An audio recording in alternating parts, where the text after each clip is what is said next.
Control of the Senate could come down to the crucial state of Georgia yet again. The primary there next week features another Trump pick, former football star Herschel Walker, the frontrunner on the Republican ticket.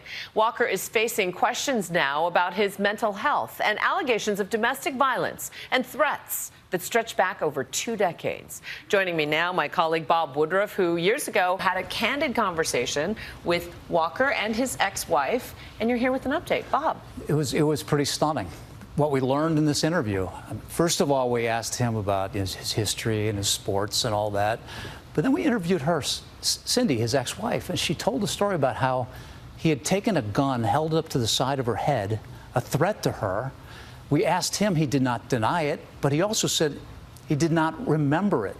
And he explained that because he's got a kind of disorder that made him unable to remember certain things. It's such a complex disorder, and he was so candid with you in the interview, and yet he's been largely silent about it during the heat of this campaign. He's been very quiet about it. I mean, he realizes that probably not many people know about it, and he also doesn't really want to talk about much at all because he's really actually leading this race.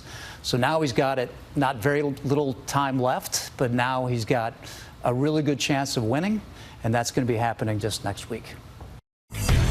With a past where winning is everything, He's running over people! Herschel Walker has his eyes on the prize, hoping to win the coveted Senate seat in his home state of Georgia. There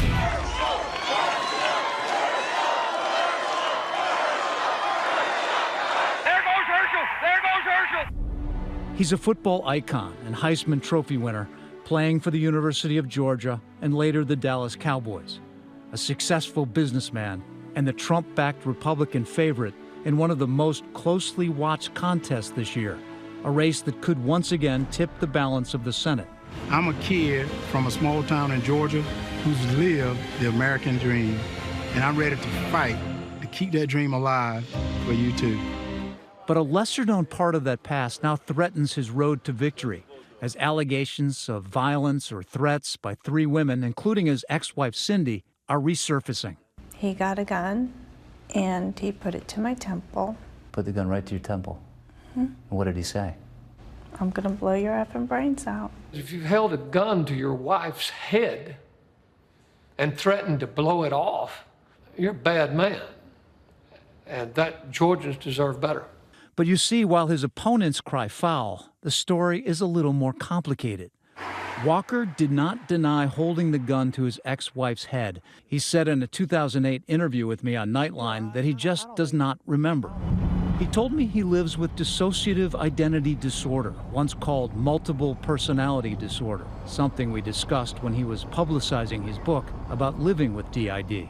It's just personality that can do different things for you. I told somebody once, you don't want the Herschel that play football. You don't want the Herschel that do business babysitting your child. You want a different person. When I'm competing, I'm a totally different person. First thing I thought was he had the devil in him or something. In 2008, I also spoke with Cindy Grossman, Walker's college sweetheart, his wife for 19 years, and the mother of his son. I saw altars. I saw voice changes. Is there any way you can tell me the difference in his voice from one altar to another? Raspy. He would say things like he didn't know who I was. His own wife? Right. He didn't recognize He would you? refer to me as Miss Lady. Did he forget what your name was? I don't think he knew. Really? It's hard to explain. Even his physical countenance would change. After his retirement from football, Walker said as many as 12 of his distinct alternate personalities began to assert control. In 2001, with a loaded pistol in his car, he says he thought about killing a man over a trivial business dispute. In your book, you write, the visceral enjoyment I'd get from seeing the small entry wound and spray of brain tissue and blood, like a 4th of July firework. Right. You got into a position where you were really about to commit murder. Well, I don't know whether you're going to commit murder, but the thing is, I'm not going to shy away from violence. But did you want to kill that guy? Oh, yeah, I did want to kill him. Yeah, I did. He tells the story that he was on the edge of wanting to kill someone. Oh, yeah. I was probably one of them. Do you think he wanted to kill you? He said he did. He said that to you? Put the gun to my temple. He had the gun right to your head? What did he say? I'm going to blow your effing brains out. I just must have had the strength of God in me, because I just looked him in the eye and I said, go ahead, pull the trigger. I know where I'm going. Do you know where you're going?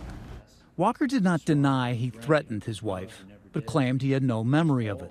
Do you not remember something like that because you think that was another alter, or do you want to get out of having to talk about it? No.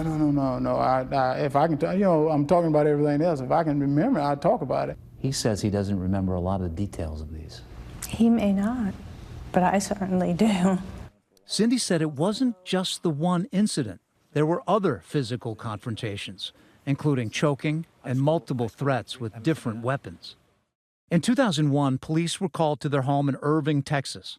Officers reported that Walker talked about having a shootout with police. His gun was subsequently confiscated. Cindy has not responded to multiple requests for comment. In addition to Cindy, other women have made allegations against the former football star.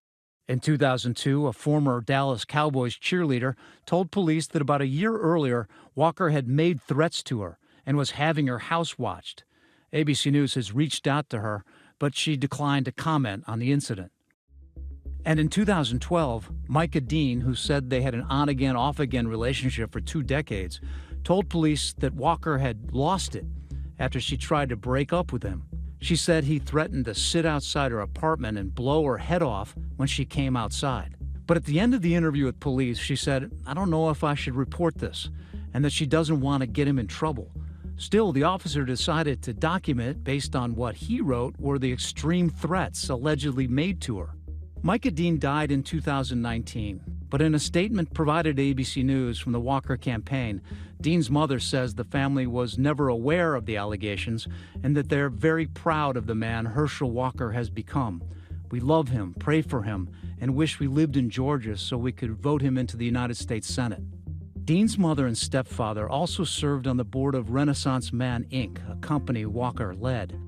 In an interview with Axios last year, Walker denied the claims by Dean and the former cheerleader, saying people can't just make up and add on and say other things that's not the truth, and said he's never broken the law. Walker also told Axios he's accountable for his actions with his ex-wife and addressed his DID diagnosis, but was vague, saying he's better now than 99% of the people in America. Just like I broke my leg, I put the cast on it, it healed. In 2008, Walker told me he had been in therapy for DID and was doing well. I've totally changed from back then to where I'm at today. A lot of people may have these problems, but they are too ashamed or they're too scared to come out and say something. I said, I'm not ashamed because, guys, I'm human. I'm not nobody special. I'm just Herschel. Dr. J. Douglas Bremner specializes in trauma-related psychiatric disorders and says a full recovery is not typical. The treatment is long-term, so there's no quick fixes. And I would say that the goal would be more management of symptoms, and in some cases there can be eventual integration of personalities. Even though he has not treated Walker, he has treated patients with DID. Whether anyone with DID would be able to recover enough to be as highly functioning as a U.S. Senator, I couldn't say never. Although all I can do, again, is just repeat my experience that in general, DID is a highly symptomatic disorder and it has an impairment on work and social function. In a statement to ABC News, a spokesperson for the Walker campaign said, "This is an obvious political hit job 8 days before an election orchestrated by Herschel's primary opponents who are failing to get any sort of traction. Voters will see through it." Herschel addressed these issues in detail with Bob Woodruff 14 years ago. He even wrote a book about it. The same reporters who praised him for his courage are now trashing him because he is a Republican. It is shameful and is why good people don't run for office. Up next. So Herschel, please say a few words. Inside Herschel Walker's decades-long relationship with Donald Trump. Herschel Walker is only in this position to win the Republican primary strictly because of Donald Trump and Donald Trump's support. And what Walker's opponents have to say about his candidacy. If his name wasn't Herschel Walker, we wouldn't be having this discussion today. Hi, everyone. George Stephanopoulos here. Thanks for checking out the ABC News YouTube channel. If you'd like to get more videos, show highlights, and watch live event coverage, click on the right over here to subscribe to our channel. And don't forget to download the ABC News app for breaking news alerts. Thanks for watching.